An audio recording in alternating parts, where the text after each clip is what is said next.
All right, welcome back to Power Lunch. Following that heated exchange in the White House earlier this afternoon, President Volodymyr Zelenskyy is posting now on X, quote, "Thank you, America. Thank you for your support.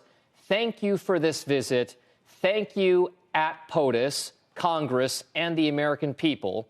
Ukraine needs just and lasting peace, and we are working exactly for that," end quote.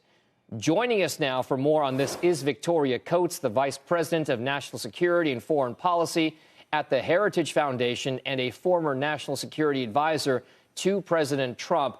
This will be great, Victoria, to get your thoughts on this, because we all want to kind of know the thinking behind this. And, of course, we heard very, very pronounced comments from Vice President J.D. Vance about not hearing a thank you from Zelenskyy at all during that meeting. This seems like a direct and somewhat proportional response to that particular question from Vance.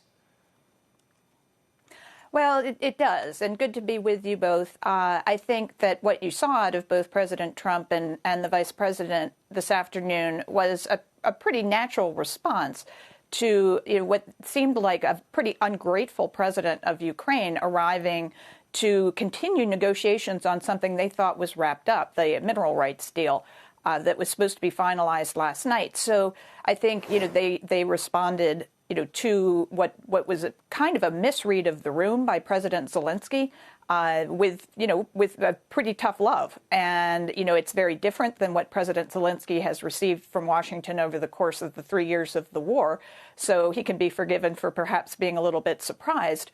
But this is what President Trump campaigned on. So I think, this is, an unfortunate diplomatic incident, but very much in character with what President Trump has been saying on Ukraine. Victoria, just tell us what you think the next steps are. We've spoken a lot with Eamon Javers, with Edward Fishman about just where we think the timeline is or what it looks like for us to determine whether there's progress being made or a lack thereof. What exactly do you think is going to be that next step for the administration and or President Zelenskyy and his team about getting back to the negotiating table?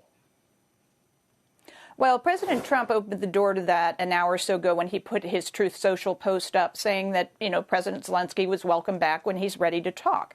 But as I said, this was really a central piece of President Trump's campaign, that he was going to end the war, end the killing, get to a deal. He has communicated that clearly to President Zelenskyy in their previous engagements. And I think, that's what the American people elected him to do. Nobody who gave him the mandate voted for an extension or an expansion of the Ukraine war. So, that is where we have to get. And hopefully, at least the end of President Zelenskyy's ex-post indicates that he's going to work toward that. I'd get back to that mineral rights deal. That was a good deal for both the United States and Ukraine. It would have increased mutual prosperity and increased Ukrainian security by getting American interests on the ground in the country.